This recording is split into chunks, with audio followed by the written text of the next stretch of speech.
Hello, freight broker family. I hope you're well today. I hope your families are well.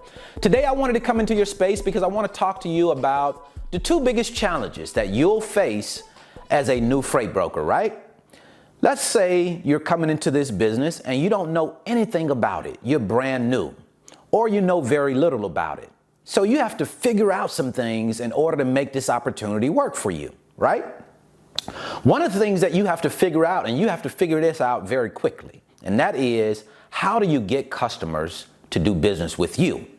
How do you get customers to work with you, to give you some of their loads so that you can provide quotes back to them on? How do you build rapport with customers? That's the number one challenge that you have to negotiate when you first get started. And the thing about it is that we look at that task and we say, oh man, that's a mountain. And you say, oh man, once I get over that mountain, I have it made. It'll be easy peasy. Then I can just focus on moving loads and making money. That sounds good and it briefs well, but that's not the only challenge that you're gonna face. After you get over that mountain, then you're gonna be staring another mountain dead in its face. You wanna know what that mountain is?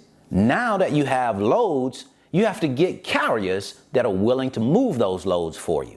Now, yes, carriers want to make money, and if you have loads that are paying good, they want to work with you, right? But carriers have factoring companies just like we have factoring companies as brokers. And what happens is when you go out and you start selling a load to that carrier, what he's going to do is at some point he's going to say, okay, we agreed. Now he's going to send your motor carrier authority number, your company information to his factoring company. And then what they're going to do is go in and check you out, and they're going to decide whether or not they are going to allow him to move that load via your company. They're going to say, hey, we'll pay for it. He's approved or he's not approved. Now, what decides whether or not you get approved as a new freight broker? Well, your credit determines that. And right now, as a new freight broker, you don't have any credit established yet. What type of credit am I talking about? Well, you have to have credit established saying that you've been paying carriers.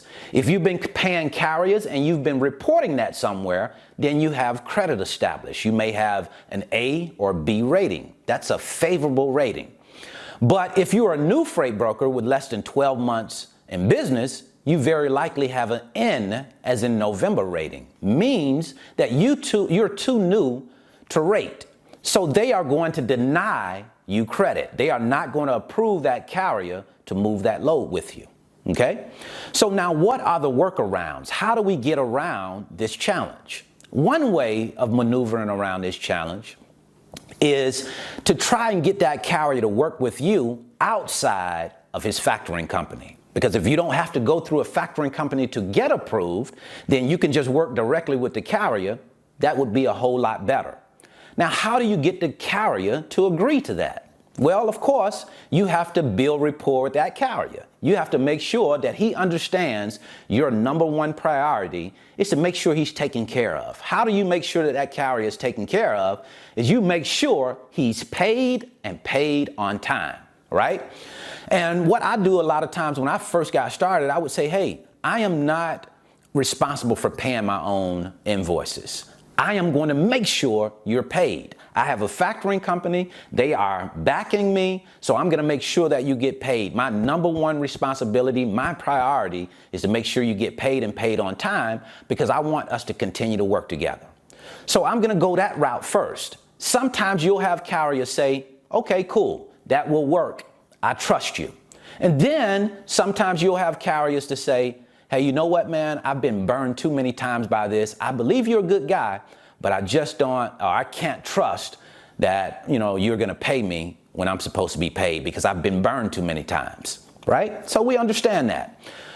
So if that doesn't work, you can't get him to work directly with you, then now what you're going to have to do is say, okay, well, let me talk to your factoring company. I want to go ahead and find out if I can get set up with your carrier or your factoring company, I should say, on a one load move. That way you start to establish credit with that factoring company if they allow for you to be set up on that one load move. Sometimes they'll do that, sometimes they won't. It just depends on how much money you're trying to factor with that load. What I noticed is that when you have $1,500 and less on the load, they usually approve it. Once you get an approval, then they are not going to move any more loads with you until you pay them for that load. Then you start to establish credit with that factoring company.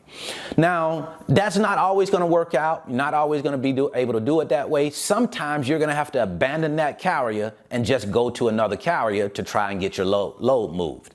But the bottom line is you're definitely going to have some issues when you first start moving those loads, and you have to find a way to get carriers to work with you so that you can start to build credit, so that you can start to build a days to pay rating. Once you build credit and a days to pay rating and get that A or B rating, then it's a whole lot easier for you to move loads and make money. So that's what I wanted to share with you. Two biggest challenges: getting loads, getting customers that are willing to work with you, and moving those loads with carriers. Both of those are definitely achievable. Just going to take you some time to get through that process. Have a great day. Have a great rest of your week. If you're interested in learning more about the freight broker business, I'll leave a free link in the description. It's my 5-video series. I titled it How the Load Movement Process Works. It gives you a chance to come into my office with me, watch over my shoulder as I move loads, talk to shippers and carriers. That way you can get a better understanding of how this business works before you come into it. And then if you want to know more about how we go out and get the customers that we work with, how do we find those shippers, I'll leave a free video right here. So until the next time, I wish you the very best in your life and business. See you at the top, because the bottom is much too crowded.